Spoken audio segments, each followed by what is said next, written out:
Вы упомянули Монголию. Я, уже пообщавшись с вами, знаю, что вас связывает с Монголией определенный какой-то вот проект, отношения, вот был научный проект, да, а сейчас вы руководите обществом дружбы. Не руковожу, ну да, один из руководителей, я ответственный секретарь. Ответственный да. Ну, говорю, секретарь. пример этого. Да. Не президент. Так, поняла. Там президентская власть. Угу. Значит, вы были в Монголии, вы Да, общались я много с раз был в научным Монголии. миром. Там, И с да? научным миром, да. Угу. Ну, как у меня началось сотрудничество с Монголией, значит, это было еще в 91 году, ровно 30 лет назад. Монголия очень необычная страна. Мы вообще не слышим ничего про Монголию, если честно. Вот моя мама была в Монголии, но это единственный человек вот в моей жизни вокруг, кого я знаю, кто был в Монголии, это моя мама. Вас как Монголия привлекла, как вы попали в Монголию, откуда эти отношения? Ну, начнем с того, что вот где-то вот в конце 80-х годов, ну, уже началось кооперативное движение, ну, я, как говорится, был молодой, и, в общем-то, мне хотелось больше самореализоваться, ну, и поэтому я как бы начал вести самостоятельные разработки, но уже не на государственном уровне. Ну, тогда это можно было, мне казалось, что можно было быстрее. Ну, действительно, были какие-то ресурсы, если бы все это повернулось не в ту сторону, как это сделал Горбачев, а, так сказать, нормально. Не купи, продай, а в развитии именно науки и прочего. Больше самостоятельность предприятия, наверное, было бы неплохо. Так вот, создал я свою организацию, назывался она Институт прикладных исследований. У меня штат был небольшой, но у меня работало по контрактам около 300 человек на таких ведущих предприятиях, ну, в основном электронной промышленности, ну и были другие.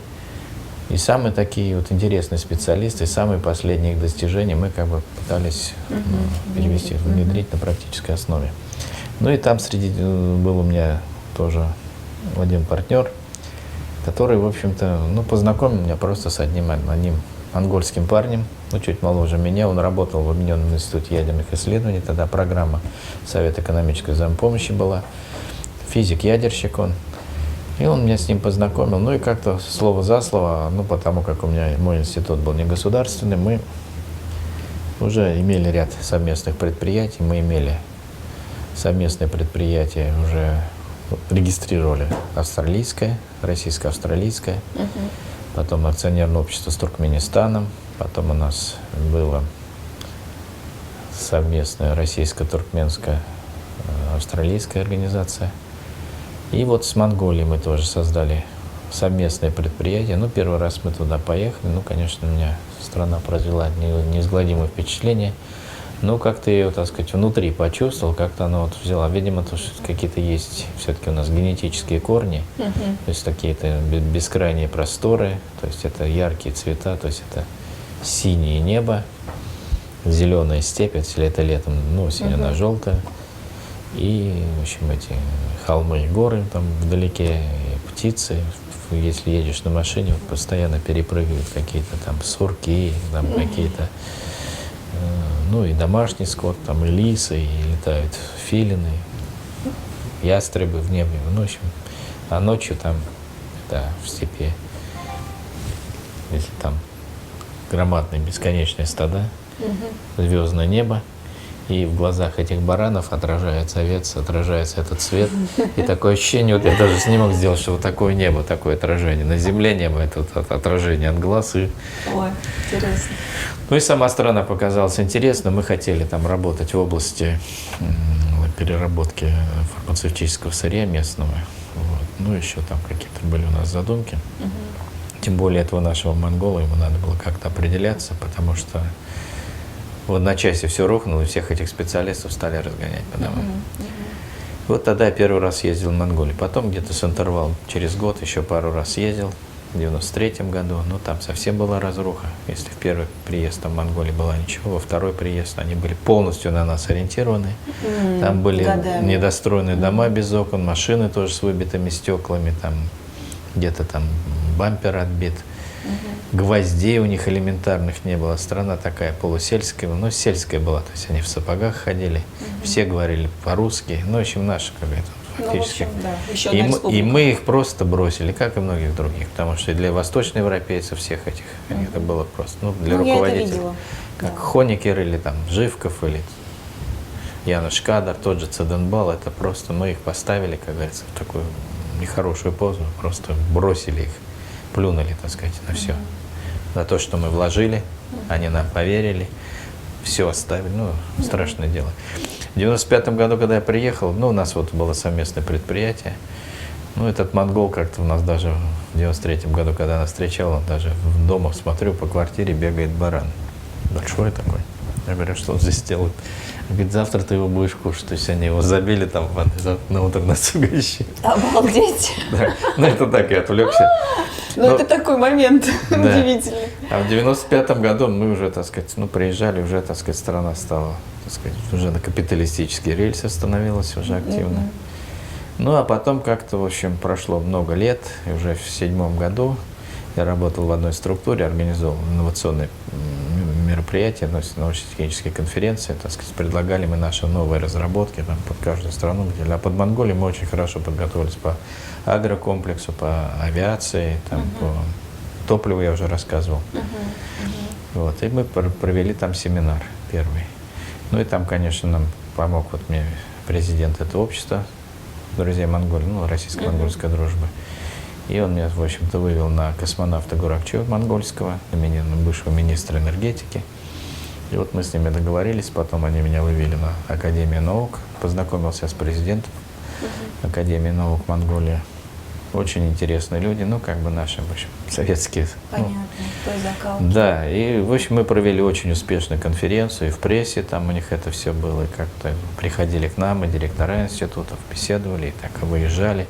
И совместно мы в эту поездку повезли ансамбль Файзрахманова. Я приехал в Казань, меня вот Ремзиль Валеев познакомил. Не познакомил просто, я ему передал письмо, он сказал, напиши письмо на его супругу. Она была вице-премьером, министром культуры. И она росчерком пера, значит, отменила гастроли в Литве и сделала в Монголии. И мы там ученые, и вот эти артисты, мы так сдружились, я вот до сих пор дружу с Файзрахманом. Мы еще раз с ним потом ездили в 2015 году в Монголию. И так мы очень, так сказать, громко, красиво провели мероприятие. Потом на следующий год, через полгода, я еще раз провел один семинар. Даже меня туда приглашали, там, ну, возглавить, там есть центр. То есть туда переехать и там возглавить? Ну, там возглавить центр, там, это, там, ну, как бы по линии Россотрудничества. Ну, я, в общем, как сказал, не поеду, в общем, у меня тут свои дела и семейные. А вообще продолжение какое-то всего? Потом меня вот этот президент как бы привлек, давай, говорит, тогда президентом был космонавт Горбатко, а он был ответственным секретарем. Ну, потом он избрали его.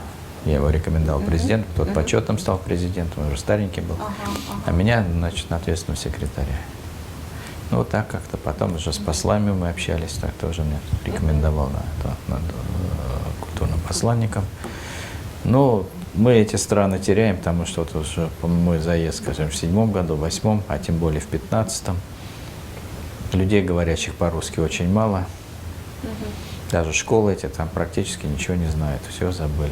Ориентация у них совершенно непонятна, там и Китай, и Корея, и Австралия, и Канада, и Америка, и Европа. Есть такие, явно такие, будем, антироссийские. Все это все люди поработали, так сказать, наши такие друзья, коллеги, как их называют, партнеры, вернее. Ясно. Ну, это очень интересно. Я знаю, у вас даже есть награды монгольские. Ну, вот когда мы провели это мероприятие, там, в общем, нашего вице-президента, еще одного нашего академика, мне, в общем, вручили медаль Хубилая, хана Хубилая. Это как бы основатель науки Монголии, ну, они говорят академия, но не академия, конечно, научных, как говорится, структур. Это еще было в XIV веке. И вот он, эту вот медаль, золотую медаль Хубилая вручили. А потом уже в 2016 году приезжал сюда президент Монголии, встречался с Путиным, ну и в посольстве там на приеме он там ряду наших товарищей вручил медаль Дайрамдал, это медаль дружбы монгольскую. Скажите, пожалуйста, вы пронесли через всю свою жизнь увлечение фотографией, и у вас даже есть изобретение в этой сфере. На что вы фотографируете? На какой аппарат? Вообще, как это вот у вас? Ну, я могу сказать, это ретро или наоборот вы самые современные выбираете? Вот вы ну, в каком я начинал, формате? будем говорить, ну, с отличием закончил 3 класса, мне родители подарили простенький аппарат смена 8. Ну, я снимал так малым, Ну, потом стал чаще снимать, в пионерлагерь с собой возил там, в общем. Потом у отца был аппарат «Зенит-3», который моя мать подарила ему, когда он защитил кандидатскую диссертацию. И потом его аппаратом стал снимать. Ну, у меня, конечно, были увеличители, все прочее. Ну, я сам, как говорится, это постигал, меня никто не учил. Я думаю, хотя кто-то мог бы меня направить, ну, сказать, пару слов, так сказать, вот кадр тогда, потому что я снимал, как говорится, от пояса, и сверху много неба. Кадрировку я неправильно делал несколько лет. Потом, значит, там, ну, с экспозицией, прочее, там, и прочие вещи, там. То есть у вас это действительно было как хобби, вы просто вот сами Ну, мне развивались в это свободном нравилось, режиме, да. Ну, потом я самостоятельно, в общем, начал заниматься цветной фотографией, слайдами, потом снимал на кинокамеру, ну, неплохо снимал, 8-миллиметровую. Ну, а потом уже мне как-то, занимаясь голографией, мне приходилось с разными видами фотоматериалов работать, и с голографическими, и с рентгеновскими, там, и с аэрофотоматериалами. Я потом создал такую лабораторию очень мощную, потом я вел проект с Финляндией в 82-м, в 83-м, в начале 84-го по созданию проявочной машины автоматизированной. Вот, там уже так системно все это было. Есть у меня ряд работ, изобретений, ну, там цветокорректирующая установка, ну, и тогда еще на аналоговых принципах, потом, значит, там, цветоанализатор и цветокорректирующая головка тоже была у меня.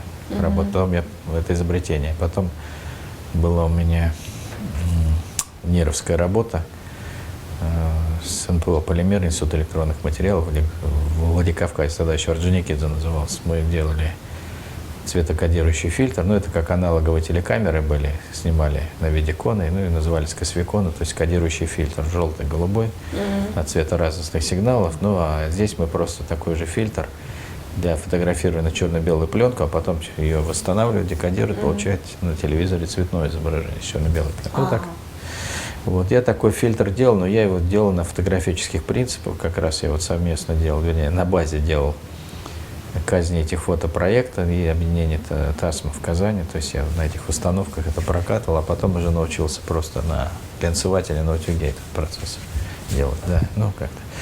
Ну, расписал технологию, там 4 типа технологий, одну базовую, но, к сожалению, вот мои эти заказчики, они приняли это, ну, всю эту работу приняли, там много вариантов было. И воспроизвести почему-то самостоятельно не могли. А с вами? Не, ну понятно, ну как-то так. Ну сделал я им, дал много там, потому что у меня фильтры получились очень дешевые, там где-то сотни фильтров там за 15 копеек, а у них там был, если они делали интерференционный фильтр на стекле, то он там получался что-то чуть ли не 100 рублей штучка. Ого. Слушая вас, я понимаю, сколько богатства научного, вот такого технического, изобретательского уходит в песок. Ну да, потому что каждому овощу в свое время. Ну вот у нас, я считаю, был большой бум, потому что мы в рамках еще одной работы, еще занимался с этим институтом электронных материалов, мы делали как бы аналог голографической видеозаписи на фототермопластические материалы, голографической. Вот, там мы тоже делали эксперименты, поливали, сделал я заказ тоже казни этих фотопроектов в Казани, то есть полили на основу магнитной ленты фотопленку. То есть тонкую лавсановую пленку, да, вот так. Ну, имитировали процесс тогда. Ну так, в общем, разные работы были, устройства для записи. А сейчас, наверное, изобретение, ну, не знаю, если раньше люфт вот этого времени, когда ты успеваешь изобрести, внедрить и воспользоваться, да, он был как-то более обширным. Сейчас, наверное... Нет, тогда все делалось быстро достаточно, да? Ну, так, конечно, но там два фактора. Ну, были соответствующие условия, но потом, как говорится, все-таки это период молодости, там, другой подход, другие взгляды. Сейчас, конечно, все по-другому развивается. Я еще раз говорю, что многие вещи, они уже просто они уже да, не нужны. Не соответствуют уже потребностям вообще. Ну, то есть технологии ушли вперед и так далее. Ну, они другие стали. Да, Может быть, если бы те технологии как-то развивались, ну, вот и все, сослагательное наклонение. Да. Еще хотел бы затронуть еще одну стезю, в которой вы развиваетесь, тоже, в общем-то, много десятилетий, вы пишете. Ну, я не скажу, что я пишу. Вы записали историю своего рода. вы сделали вот эту книгу. Ну, «Колено это не писательская деятельность, это как бы составитель. Просто я брал статьи где-то из интернета, что-то сам дописывал, но это не художественное творчество, это, будем говорить, биографическая работа, да. Вот не только я один, но в основном массу, так сказать, я делал, там материалы, фотографии. Такую же книгу вот я по татарским ученым подготовил. Да. Вот сейчас периодически пытаемся мы ее как-то издать, опубликовать, да. То есть мы ее уже все подготовили, предпечатная подготовка полностью готова. Только все надо просто переложить на бумагу и все в типографию отвезти. Ну, не знаю, даст Бог, может и получится. Ну, еще я там в некоторых изданиях участвую. Ну, а то, что свое творчество, у меня больше, наверное, моя супруга писательница, она поэтесса, она 2 сборника стихов опубликовала, я даже могу их показать. Значит, это первая книга, это вот сборник стихов, это вторая. Красиво, очень все Это вот оформлено. как раз мой друг звонил, который вот это делал дизайн, тоже физтеховец. Красиво Вот. очень сделано. И цвета такие красивые. Ну и стихи, я бы сказал, тоже, они, как говорится, ну, с современным языком говорить, это без соплей. То есть это как бы, может, лирика какая-то есть, но это, в общем, такие как бы стихи о жизни. И, в общем, так, философские. Прекрасно. Таким хорошим, таким ритмичным стилем все написано. А у Я нее как- есть образование литературное? Нет, она провизор. Ага. Она врач, она не врач, она провизор, это то есть, ну, Фармацевтика. Фармацевтика, да. Кончила Казанский мединститут, даже преподавала там. Ну, как-то с молоду пописывала стихи, а потом, в общем-то, как бы я ей подарок делал на 55 лет и 60, вот эти вот книжки как бы Прекрасный подарок. профинансировал, а друг мой сделал дизайн. Дизайн, отлично. В общем, на разные там, о поездках, там, в общем, ну, я говорю, это, в общем, так сказать, без особой лирики, так сказать, о жизни и о взглядах на жизнь. Ну, вот сейчас, может быть, даст Бог, 3-я будет книга, но пока еще не даст. Сейчас она прозу пишет о своих, ну, следуя моему примеру, я вот написал о своих. У меня тоже была мысль уже не об отце, а, как говорится, о всех наших О роде написать, да? о родственниках, да. Я какой-то мини такой написал, ну, там, потому что хочется как бы в художественном варианте сделать, но не просто сухо написать. Ну, это так. То есть Ну, послушайте, у вас такой род, у вас такие корни, но это нужно как-то прям так мощно структурировать для потомков. Ну, у меня Книгу, тоже, вот, да. скажем, по линии матери, вот ее родная сестра, у нее стаж работы в органах разведки 60 лет. 60 лет. Она работала на Закавказском округе, в первом управлении, ну, это сейчас СВР называется. Вот. И до 2004 года, потом она осталась в Грузии, уже как грузинская подданная, но работала в КГБ Аджарии. Но Аджария была такая республика, которая, она, в общем, не совсем Грузия. Там и база наша военная была, они работали, в общем-то, на нас. Еще и 1 звездочку дали. Это был первый человек, аналитик, она не агентом была засланным, она была, сидела просто информацию обрабатывала, который предсказал начало войны Ирана и Ирака. Ого. Вот, она работала по Турции, по Ирану. Потом ее вызвали в Москву, ну, думаю, сейчас ее как там агент, но там же у них очень жестко все было. Там даже некоторых там, ну, как мне потом ее коллеги рассказали, там и много было расстрельных наших сотрудников, и агенты были. Приехал в Москву, сюда на Лубянку вызвали. Ну и заслушали ее доклад. И потом, значит, один этот генерал говорит, вот смотрите, говорит, вы, говорит, целые институты, мужики, говорит, не могли это сделать. Одна женщина из Грузии приехала и сделала вот такую работу. Вот так вот. Ну, уникальная женщина была. И она мне как-то даже помогла. Я часто ездил в Турцию, ну, немножко сейчас говорю по-турецки. Но у меня был такой клинч. Я очень много слов знал, быстро как бы нахватался. Ну, по аналогии, я был на Северном Кипре. Ну, едешь в машине с водителем, беседуешь, спрашиваешь, это как, это как, это как. Вот, а говорить не могу. Ну, я говорю, ты мне объясни, как структура. Учебников тоже у меня не было нормальных, что-то не мог их достать. И она мне простенько, как я просил, на 8 листах от руки написала все эти, ну, там 8 временных форм, как строится предложение. Я вот пока летел в Стамбул где-то 2 часа, 2,5. Я вот это все несколько раз прочитал, и все потом запомнил, уже начал потихоньку. Боже, какой у вас ум. Нет, это не ум.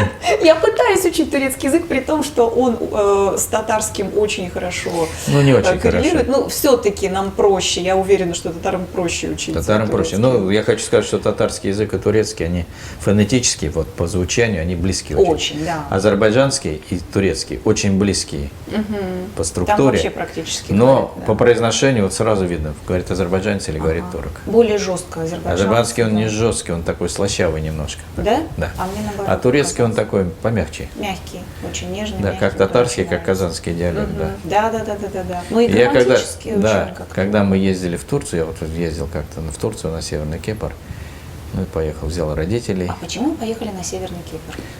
А как-то так получилось, как-то я туда забрел. Если я там была? Я там с Южного Кипра туда забрел, а потом как-то меня познакомился, подружился как-то с людьми, просто с друзьями общался. Потом мы хотели сделать авиакомпанию, это, конечно, была бы не очень легальная компания, но деньги надо было как-то заработать, то есть перевозку, такой чартерный маршрут между Турцией и Северным Кипром, то есть югом, между Мерсином и, то есть это короткий такой, на 24. Но у меня один татарин, раньше же самолеты пачками, весь наш парк самолетов продали, ну хотели, простейший старенький самолет, он 24. И он не смог его найти, и у меня это все развалилось. А так можно было, в общем, там неплохо Идея поработать. была, да? Да. И, в общем, так не получилось. А потом мы туда ездили отдыхать. Ну, как-то мне понравилось, как-то на языке общаешься, как-то особой роскоши не нужно. Ну, там все нормально, так сказать. Ну, Уютненько так. километры просто пляжа, конечно. Ну, и юг красиво, Турции то же самое. то есть так. Он победнее, конечно, чем Турция сейчас, Анталия, Алания. Ну, зато как-то спокойно там. Итак, турецкий язык, вот мы вот попутно, получается, выяснили. А у меня еще тема такая осталась не раскрытой, которую мне У хотелось меня бы английский пообщаться. гораздо лучше. Я верю, даже не сомневаюсь. Мне доклад на английском проще, чем на татарском. Хотя я стараюсь уже по-татарски говорить и довольно часто, но... То есть вы, в принципе, можете и доклад на татарском сделать, Ну, подготовиться, если, да? ну, выступление, я не скажу, что да, научный доклад, но выступление, да, там вот на юбилей, вот, Мирхайдарова, как раз я вот Да. татарский говорил. То есть татарский, английский, турецкий. Ну, турецкий такой вот бытовой, наверное, разговорный, да. Тема, которая мне интересна.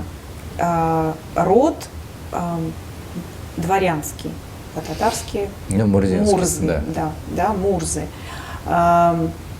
Сейчас вот этот статус, он получается дворянин, князь, да? Как Мурза, всё это? Мурза и князь, да. Мурза и князь. То есть Мурза это одно, князь это другое? Мурза – это дворянин простейший, да. Да, А князь – это князь. Это уже выше. Да, выше. Выше. То есть есть Мурза и князь. Вы тоже вот в этом сообществе, Ну, я вы его руководите. возглавляю, да, Меджлис Вы сейчас. возглавляете Меджлис. Московский. Московский. А он у нас, такие меджлисы есть Ну, у нас территориальные, Меджлис да? территориально он есть в Уфе, в Казани. В Уфе точно они знаю, раньше да. образовались. Да. Ну, самый первый 35 лет будет на будущий год уже. А потом Казанский, потом наш. Меня принимали в Казани.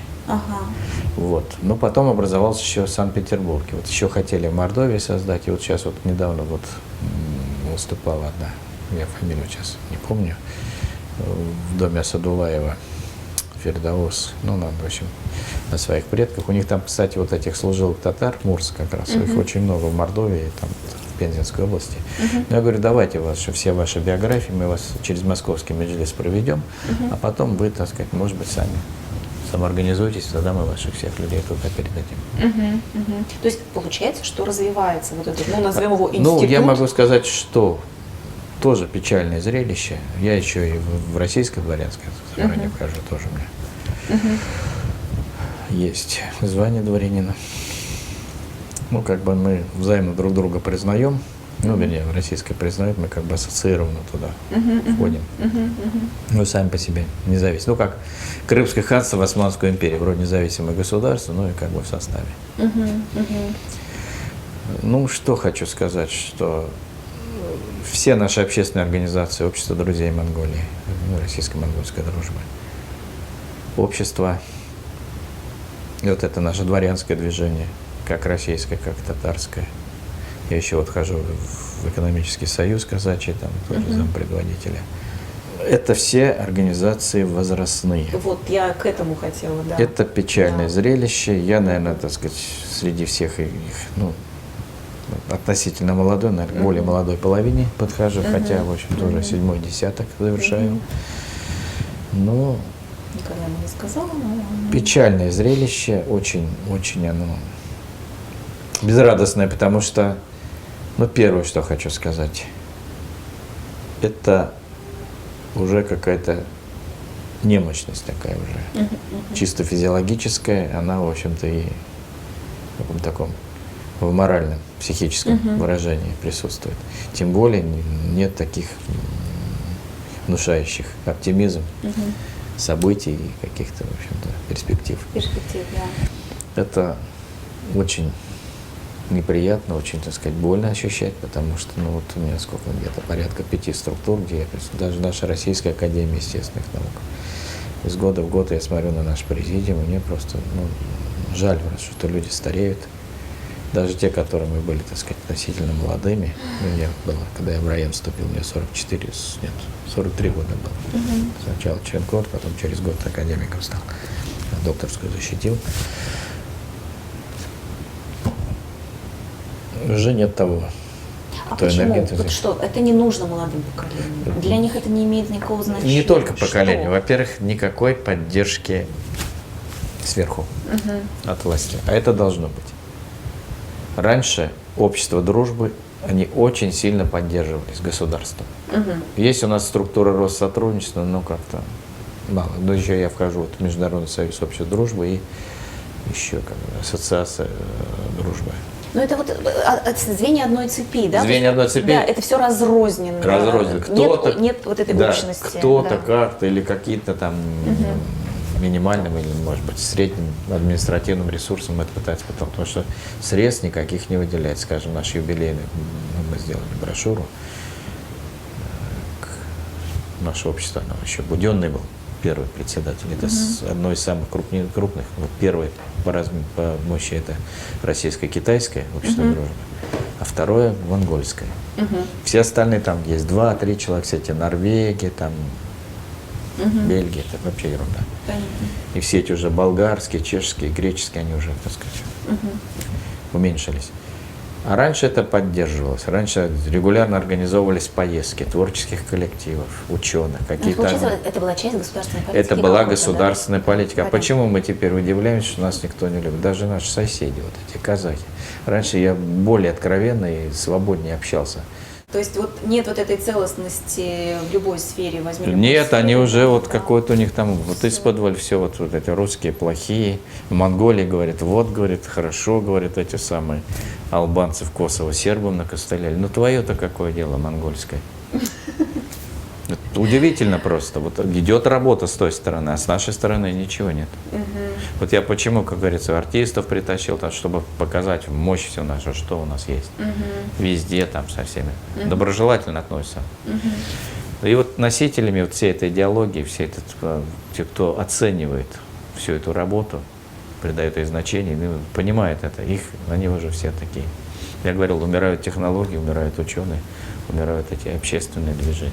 Умирают, в общем-то, эти институты, которые Да. поддерживали, наверное... И ничего, остается, так сказать, чистое, сухое потребление. То есть нет присутствия ничего духовного, Человеческого ничего нет. человеческого, то есть никаких высоких идей, каких-то, не знаю, размышлений о чем-то более высоком, чем просто наша жизнь. Да? То есть мы не смотрим дальше, чем наша собственная жизнь вообще. Вообще. То есть мы смотрим только так, сегодня у меня холодильник, завтра у меня машина. Ну да, ремонт, мы с супругой немножко разошлись, она сделала, вот видели, что там шикарно сделана ванна. Я говорю, ну а зачем нам это нужно? Нам на век бы и так хватило. Ну вот И видите, вот затраты так. большие, говорю, ну там сказать, все это. Ну я так образно говорю, Ну, что да. ну особо-то ничего и не нужно. Там, ну, весь этот модерн, мы, как говорится, и привыкли к более простым условиям. Ну да, хотят жить в комфорте, молодежь, все это как-то так. Молодежь, опять же, разная, да, то есть сегодняшняя молодежь, она уже не стремится к какой-то супер роскоши, а проще, да, то есть, может быть, все-таки делает история какой-то виток, и, может быть, вот сегодняшние 20-летние... Мне бы не хотелось, как-то- мне не хотелось бы этого говорить и даже подумать об этом, чтобы мы еще раз прошли через какие-то глобальные потрясения. Потому что только эти ситуации, они, в общем-то, встряхивают человечество, дают им, в общем-то, понять, что к чему и зачем. То есть, с одной стороны, вам не хочется, чтобы это произошло, с другой стороны, вы сами Я не вижу констатируете факт, что другие есть возможности. других средств нет, да, я пока не вижу, что вот как-то оно могло бы измениться. Но то, что вот сейчас такая обстановка, вот сейчас произошла, да, может быть, как-то общество консолидируется, но я боюсь, что нет. Вот говорили мы о патриотизме у Гаяра, как его фамилия? Искандеров, да. Мне заговорили о патриотизме российском. Я говорю, вы сейчас, говорю, не обольщайтесь, потому что тогда патриотизм был построен, это государственная политика была, потому что все было, суть была страна, и ничего не отвлекало от этого. Сейчас, говорю, все будут, выше среднего, они будут защищать свое, тем более, которые там находятся. И тем более, которые может пострадать, и тем более, которые могут отобрать.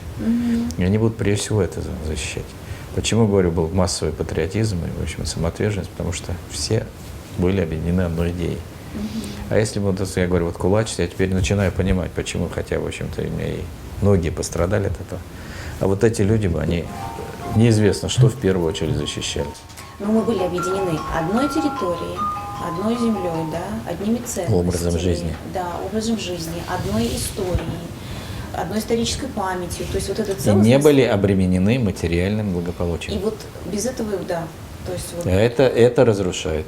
это разрушает, да. То есть все-таки вот каждый раз, наталкиваясь на очередные какие-то изобретения, которые прежде всего направлены на то, чтобы сделать жизнь комфортнее, легче, проще, горизонтальнее в плане существования и так далее, я понимаю, что это вот просто забивание очередного гвоздя в крышку человечества, потому что мы, пытаясь сделать жизнь комфортнее, да, мы себя извращаем до степени вот опустошаем, да, и вот даже даже это изобилие товаров, это меня вот последние 2-3 года просто сильно раздражает. Да. Вот все говорят об экологии, о том, о другом, да. третьем. Нам зачем об этом говорить, если мы вот это нам все этого делаем? столько не нужно. Да. Вот раньше посмотреть, сколько. Да, я не говорю, что это было, может быть, очень хорошо, но все эти вот вещи можно было по пальцам пересчитать, и вполне было достаточно. А как мы относились к экологическому вопросу, да? То есть сейчас мы все время говорим экология, при этом все в пластике, все. А раньше не было пластика, да, была. Раньше нет, мы сдавали что-то там, не сдавали. стекло. Были эти мусорные, это чисто пищевые отходы были, да. Да, а все остальное куда-то перерабатывалось, куда-то оно шло. Его особенно, да, не было. Не знаю, там, что-то макулатуру собирали, да, да, все это, да. Но все равно мир был чище, да, мы жили, может быть, не так комфортно, но было другое душевное состояние. Еще об одной вещи хочу сказать. Так. Самое важное. Это воспитательная политика. Почему все это происходит? Может быть, еще по той причине, что не воспитываются. Детьми не занимаются ни в семье, а тем более, в основном у нас 50% как минимум, там, где не могла семья, все-таки это занималась школа, детский сад, и все это детей обучали, детей воспитывали в определенном смысле. Они это уже понимали, то есть они не были предоставлены сами себе и контролировались их поступки в лучшем понимании. И эти институты все, они были авторитетными, да, то есть они были для была ребенка самого пионерская авторитетом. организация, там октябрята были, комсомол, плохо или хорошо. Был хорошо, я, например, вспоминаю, очень у меня теплые воспоминания, я даже секретарем комсомола был. Я тоже была. Был членом партии, ничего плохого в этом не видел, и ничего такого крамольного, я наоборот, даже у меня это элемент гордости был, хотя меня в партию не принимали, потому что я был ИТР, и все-таки, так сказать, сын очень руководителя. Да, это было так. Я не знаю, как было в других эшелонах, но раньше это очень жестко контролировалось. Но это была моя первая сделка, может быть, это не очень хорошо. Мне сказали, вот возьми нашу комсомольскую организацию. У нас клан большой, это у меня была первичная организация, это не просто там отдел чего-то, а сама организация с правами райкома была.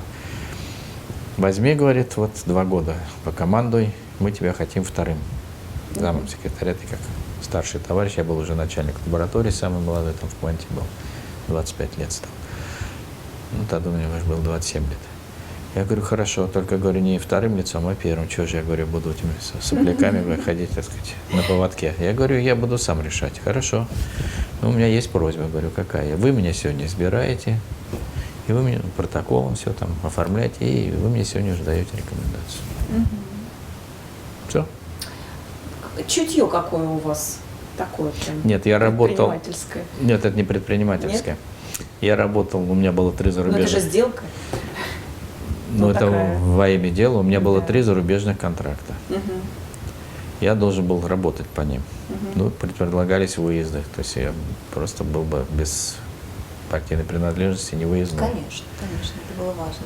То есть я по служебной лестнице, мне не ограничивалось это дело, но там это нужно было. Ну и, в общем-то, я думаю, это для них не лишнее приобретение. Я партбилет свой не сжигал, не прятал, взносы платил до самого ГЧП. Так что пострадал через взносы.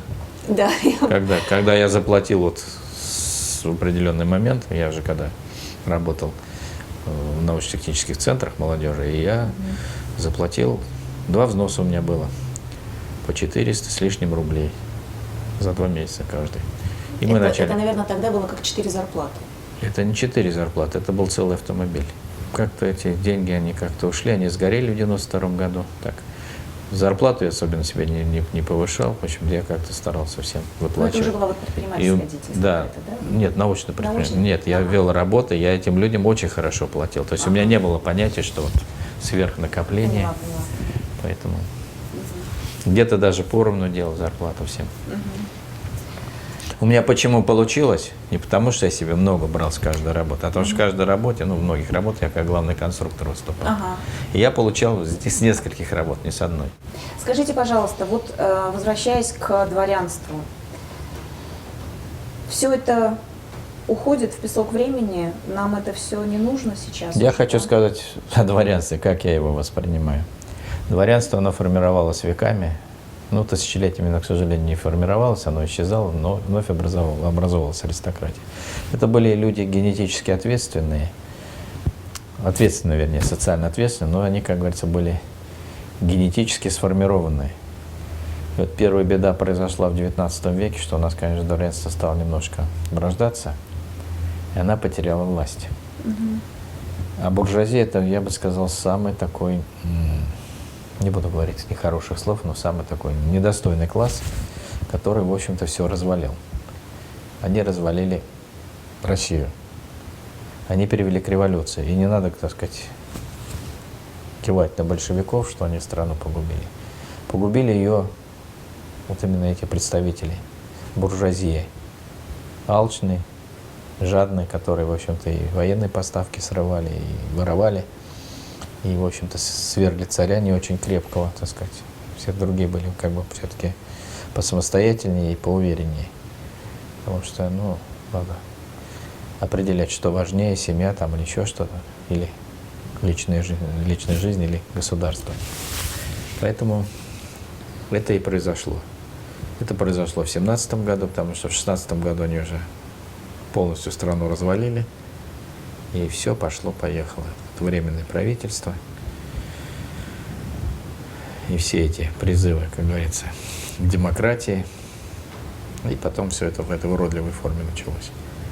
А вот дворянство, в общем, не сработало. А если бы оно как-то перманентно все это контролировало. Ну, то есть, получается, не было сил уже. Не было сил. Да. И второе, 90-й год, та же самая буржуазия, эти новориши, все эти новодельные капиталисты, предприниматели, менеджеры, все эти современные, они то же самое сделали, это тоже еще хуже было. Потому что уже и официальная статистика, наши потери людские и экономические, они, в общем, даже превышают потери в Отечественной войне. Это очень печально. Почему-то именно на нашу Россию все это приходится. Печально очень вот это сейчас прозвучало, конечно. Нет, да я просто повторяю, я несколько, да, это я говорил давно, это уже и по телевизору сейчас в открытую говорят. Да.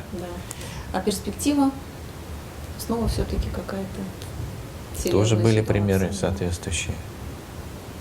Может быть, где-то без некоторых вещей не обойтись, и опять же жертвы все-таки. Ну, не знаю, как это произойдет. То есть дворянство – это аристократия, это… Ну, были ответственные люди, да. люди, которые действительно вот своими родами, фамилиями, интеллектом держали какую-то целостность, да? Ну, старались как бы. Да.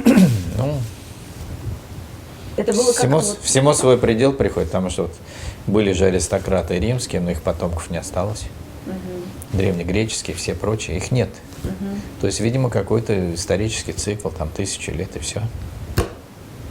То есть во что-то это будет другое трансформироваться? Ну, я не знаю, из кого будет новое дворянство формироваться сейчас. Что-то я не вижу пока. По крайней мере, как они сейчас говорят. Это все как новые ученые, так сказать, из чиновников и буржуазии, в основном экономисты, доктора и кандидаты экономических наук.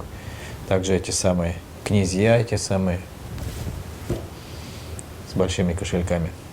Понятно. То есть, в общем, сейчас, видимо, приоритет вот такой. Да, это неправильно.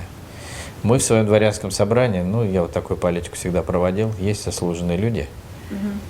Ну, и во времена Петра было, и раньше были дворяне, как говорится, столбовые, и были дворяне, как говорится, новые. То есть эти Строгановы, Меньшиковы, там, Демидовы и прочие, прочие. Которые за какие-то заслуги. Ульянов Ленин, его отец был достойный человек, много внес. То есть человек, который внес такой неоценимый большой вклад в развитие страны, благосостояние, укрепление мощи. И им давали дворянский статус. Или офицер, который дослужился, будем говорить.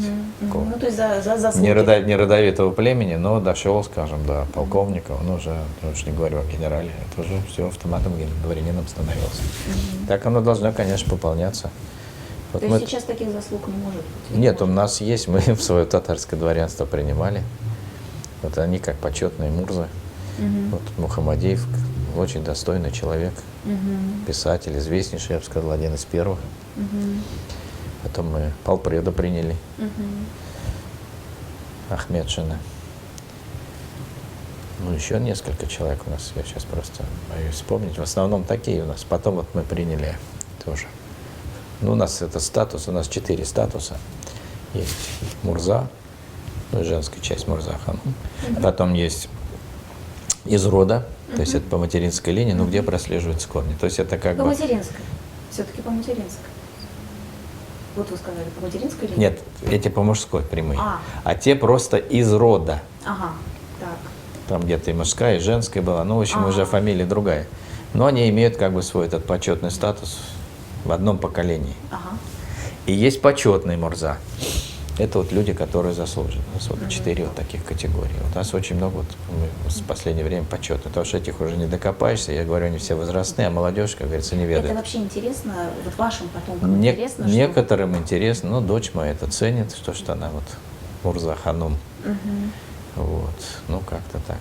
А у остальных не интересовались? Ну, я интересовался тем, кому я, так сказать, присваивал это. Я не просто так. Вот приняли мы одного... главный продюсер казах кино, он по татарской линии, но мы ему тоже дали почетную Мурзу. Ну просто если дальше это не будет переходить... Асенов такой, он фильмы снимает интересные, да, исторические. То есть кто-то должен нести дальше флаг этого статуса и этого многих качества. Иностранных граждан, вот из Турции, Бичуриных тоже, а дочка у него там одна в Сингапуре сейчас работает. И такие у нас есть, в общем-то.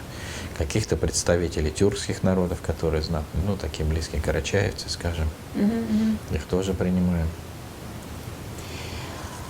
Вообще вот ваша деятельность, возьми в любое направление, любую стезю вашу жизненную, она всегда приводит ну, к какому-то, вот, наверное, это тоже вот эта советская закалка, да, то есть вы занимаетесь чем-то, и вы это как-то структурируете во что-то, да, то есть вы познакомились с Монголией, вы это структурировали, какие-то проекты. Не я один, просто я как влился вообще, в эту структуру. Да, вы влились, то есть вы стараетесь сейчас что-то.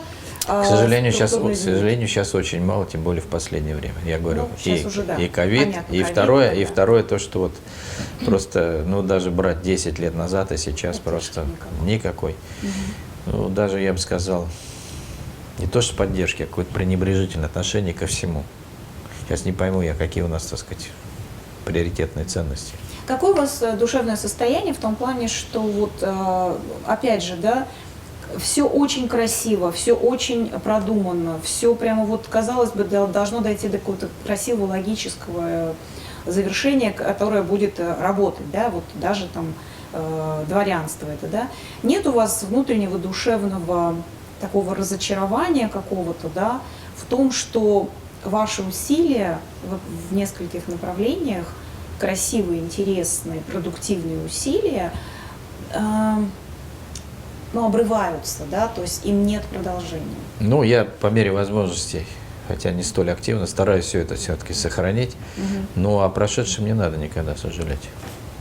Это твоя жизнь, Мудрость. это да. Надо находить только хорошее, плохое, ну, держать в себе, так сказать. Ну, для меня вот я считаю, что зависть, злоба, так сказать, месть – это, в общем-то, самое недостойное качество. Я вот стараюсь быть подальше таких людей. К сожалению, сейчас это все очень сильно поощряется, подспудно.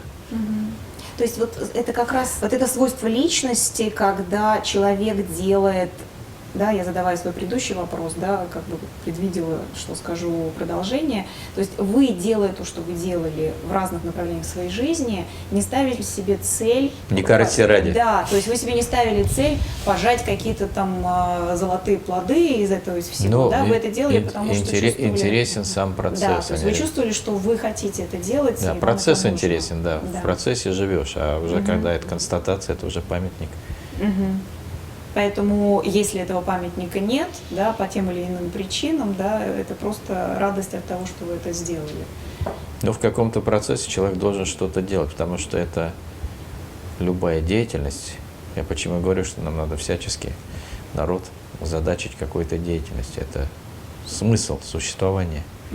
Вот когда его нет, начинается уже чистое потребление. А это уже идет к возвращению, просто к разрушению Ну, личности. разрушение там и душевное, и духовное, и физическое в этом плане тоже. Спасибо вам большое. Я, на самом деле, разговаривая с вами, открыла там еще какие-то глубины, в которые хотелось бы погрузиться. Надеюсь, еще получится когда-то продолжить общение. Еще я хочу сказать, что в последние годы я очень уважительно стал относиться к животным. Так. Вы можете помещать, не помещать. Ага. И я даже такую, у меня такая фраза возникла. То есть не всяк человек, который на двух ногах, и не всякие четвероногие животные. То есть надо к ним относиться уважительно. Ну, действительно, чувствуешь какое-то, ну, по крайней мере, понимание. Да. Да. К сожалению, среди вот своих, Иногда, да, сородичи. будем Да. сородичей по виду, не находишь. Согласна с вами. Согласна.